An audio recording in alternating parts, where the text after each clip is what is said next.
Morning বন্ধুরা, আশা করি তোমরা সবাই ভালো আছো, আমিও ভালো আছি। তো আমার একটি নতুন ব্লগে তোমাদের সবাইকে স্বাগতম। সকাল এখন 8:30টার মতো বাজে, আর আজকের ব্লগটা আমি এখান থেকেই শুরু করছি। সকালের কাজকর্ম সব কমপ্লিট, স্নান করে পুজো টুজো দেওয়া আমার হয়ে গেছে। আর এখন চলে আসছি রান্নাঘরে সকালের ব্রেকফাস্ট বানানোর জন্য। তো চলো তোমরা পুরো ভিডিওটা দেখতে থাকো। ব্রেকফাস্টে বানাবো ম্যাগি। তো একটা ম্যাগি আমি দেখো জলে সেদ্ধ বসিয়ে দিলাম। তো তোমাদের দাদাভাই এইসব খাবার খায় না, তো ও খাবে দই মুড়ি। তো সকাল সকাল বেরিয়ে যাবে দই মুড়ি খেয়ে, আর ছেলে আর আমি ম্যাগিটা খাবো।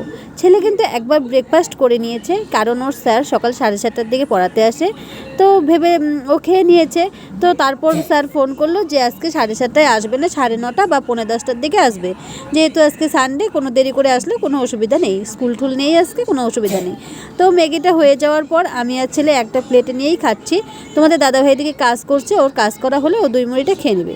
তো দেখো ওর কাজ করা শেষ, ও এখন দই মুড়িটা খেয়ে নিচ্ছে। এদিকে দেখো ফ্রিজ থেকে আমি মাছ বের করেছি। দুপুরবেলা আলু দিয়ে পাতলা করে মাছের ঝোল করব, সঙ্গে আর কিছু করব না, কারণ যাব একটু তুফানগঞ্জ।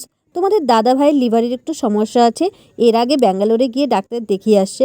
তো সেই ডাক্তার আজকে আবার তুফানগঞ্জ বসবে। তো একটু সমস্যার কারণে সেই ডাক্তারের কাছে যাচ্ছি। তো ডাক্তারের কাছে সব বলার পর ডাক্তার দেখি কি সাজেস্ট করে, কোনো মেডিসিন দেয় কি না দেয়। তো সেখানে আমার দেওর আর যা আছে, তো ওদেরকে নিয়েই ডাক্তারের কাছে যাব, দেখি কি বলে। এদিকে কিন্তু দুপুরে রান্নাবান্না আমার কমপ্লিট হয়ে গেল, আর এখন হাত মুখ ধুয়ে এসে মা ছেলে মিলে খাওয়া দাওয়া করে নিব। তারপর আমি রেডি হব। তো ওকে নিয়ে যাব না, ওকে ওর পি বাড়িতে রেখে যাব। ও বায়না করছে যাওয়ার জন্য, কিন্তু এই গরমে আর ওকে নিয়ে যাব না। তো খাওয়া দাওয়া করে নিই, রেডি হয়ে তারপরে তোমাদের সাথে দেখা হচ্ছে। এদিকে দেখো আমি রেডি হয়ে রাস্তায় দাঁড়িয়ে আছি অটোর জন্য। আজকে রবিবার, তাই একটু অটোর সমস্যা। তো যাই হোক, 10 মিনিট দাঁড়িয়ে থাকার পর একটা অটো পেয়ে গেলাম। আমাদের বাড়ি থেকে তুফানগঞ্জ যেতে 35-40 মিনিটের মতো সময় লেগে যায়। তো আমি ডাক্তার ফার্মেসিতে চলে আসছি। এসে দেখি আমার ছোটো কাকির শাশুড়ি মাও ডাক্তার দেখাতে আসছে। আজকে কিন্তু বেশ ভিড় হয়েছে।